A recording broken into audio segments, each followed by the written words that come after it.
nhớ rongว่าไม่แรงไทยกูเป่าก็อย่าตู่ปอนไล่วันละเพ่งให้เตียให้มาเลยจอก็มูเฮาอีชามาเลยจอก็มูฉันใจนะ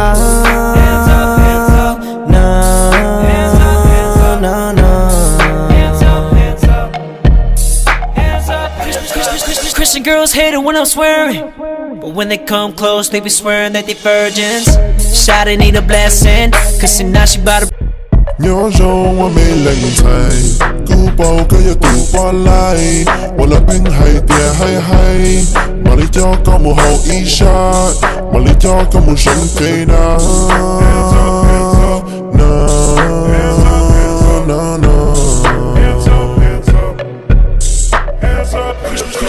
Christian girls hate it when I'm swearing,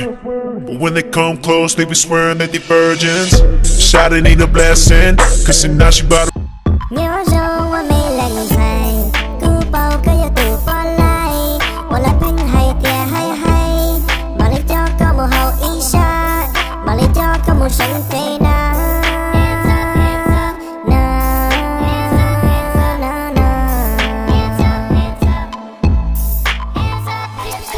Christian girls hate it when I'm swearing, but when they come close, they be swearing that they virgins. Shawty need a blessing, cause now she bout to. Nhớ rongว่าไม่แรงไทยกูเป่าก็อย่าตู่ปอนไล่วันละเพ่งให้เตียให้มาเลยจอก็มูเฮาอีชามาเลยจอก็มูฉันใจนะ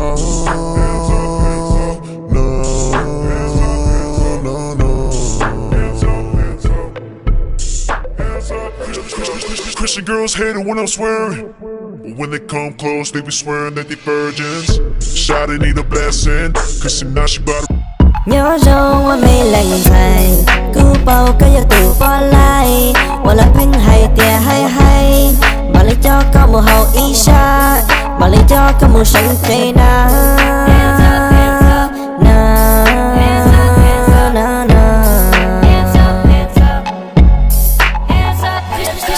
Christian girls hate it when I'm swearing, but when they come close, they be swearing that they virgins. Shawty need a blessing, cause now she bout to. Nhớ rongว่าไม่แรงไทยกูเป่าก็อย่าตู่ปอนไล่วันละเพ่งให้เตียให้มาเลยจอก็มูเฮาอีชามาเลยจอก็มูฉันใจนะ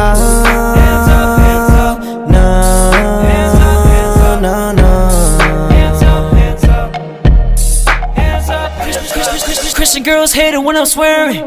but when they come close, they be swearing that they virgins. Shawty need a blessing, cause now she bout to.